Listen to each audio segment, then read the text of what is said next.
All right, thanks, guys. Yeah, we've been talking in depth lately about both the cryptocurrency, digital currency markets and also the DeFi space. Chris Skinner has a brand new book out. That is it, Doing Digital, Lessons from Leaders. Well-known author Chris Skinner joining us today to discuss further this topic in depth because, you know, it's an important one and we continue to kind of delve into this space to better educate ourselves. We appreciate your time today, Chris. Tell us first off a little bit about the book and what readers can expect. Oh, hi, Brendan. The book, this one, is mainly around how banks have been struggling immensely with how to do digital. It was finished just before the pandemic started, so it's quite timely because what we've seen during the pandemic is that if you're not truly digital, then it's very difficult to serve customers and, more importantly, to serve employees. So it's all about the lessons that the big banks like JP Morgan Chase, BBVA, DBS and others were going through in a range of interviews I performed over a year to find out and get under the skin of what actually are banks doing to actually try and embrace digital transformation. And let's discuss that a little bit further as far as, you know, this transformation that continues to occur, and a lot of it because of the pandemic. You mentioned this, you know, took place prior to, you know, the pandemic, but a lot of these transformations that have been forced on some of these banks because of, you know, touchless payment systems and, you know, people not being able to be as accessible as they once were. In your opinion, how is that transformation, you know, happening and still transforming itself? But more importantly, what are the, you know, maybe the one or two or three trends that you've seen come from some of these transformations over that time? I think the critical thing that I talk about a lot, both in that book and on my blog, which I write every day, is we're going through a K-curve recovery. And it's not the K-curve that other economists talk about necessarily, because I put it in the context of the upside of the K is the companies that are truly digital. The downside of the K are the companies that are mainly physical. And so you think about hospitality, restaurants, airlines, etc. They've all had a terrible, turgid time for the last year and a half because they depend on physicality.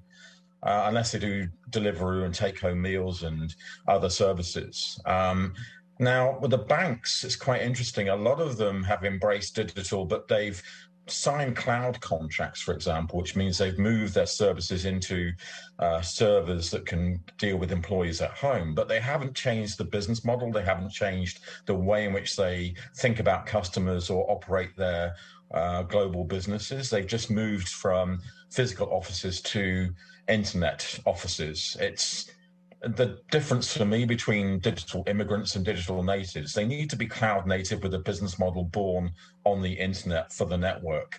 And at the moment, we're seeing this massive rise of fintech. In Europe, we have many fintechs that are now decacorns, like Revolut, valued at $55 billion, or Klarna, valued at $45 billion. You've got Stripe and others in the USA, which you'll be familiar with. Many of them at the moment just focusing on payments, but that's going to change. We're gradually going to see all of financial services transform for the network. And that's where the banks, particularly those that are digital immigrants, are failing to keep up. Let's get your opinion here, Chris, on cryptocurrencies and the cryptocurrency markets in general, as we've seen, you know, more, speaking of institutional type investments coming and institutional type interest in general in the cryptocurrency markets. Where are we today and where do you see this trend continuing?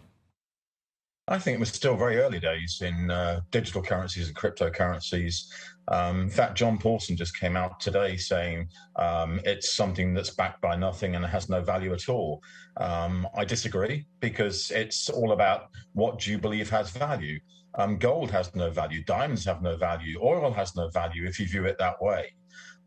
So what we're seeing is customers starting to look at digital assets, non-fungible tokens, the cryptocurrencies, of which Bitcoin, Ethereum are obviously the main that we talk about, but there's also stable coins like Tether. There's going to be central bank digital currencies. And all of this over the next decade is going to grow into a cauldron of change that will really make us think about the exchange of value, the use of the network, the way in which we deal with data in a radically different way. And financial services is going to be radically changed as a result of that. It already is. It has been for the last decade. And fintech will continue to make that radical change even more urgent, particularly as digital and cryptocurrencies take off.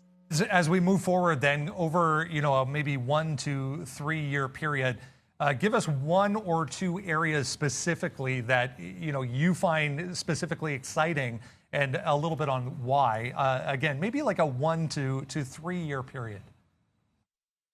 At the moment, I think we've hardly tapped into artificial intelligence and machine learning. I think that's got a really long way to go. Cryptocurrencies, we just talked about.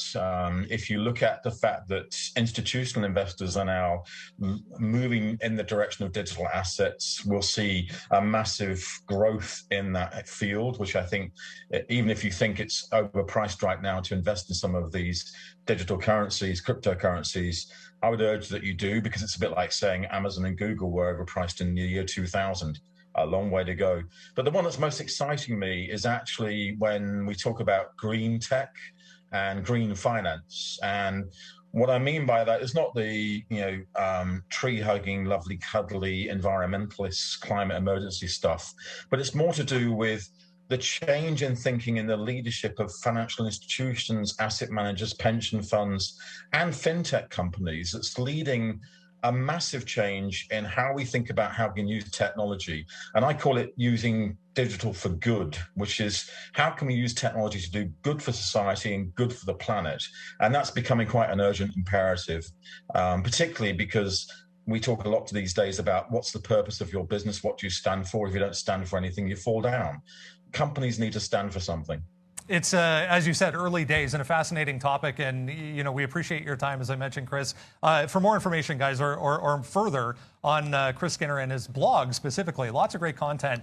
ChrisSkinner.Global. You can check out the blog at the top there, Doing Digital, his latest book. We appreciate your time, Chris. Thanks for doing this. Thanks, Brendan. Have a great one. There we go, guys. The DeFi space, ever developing.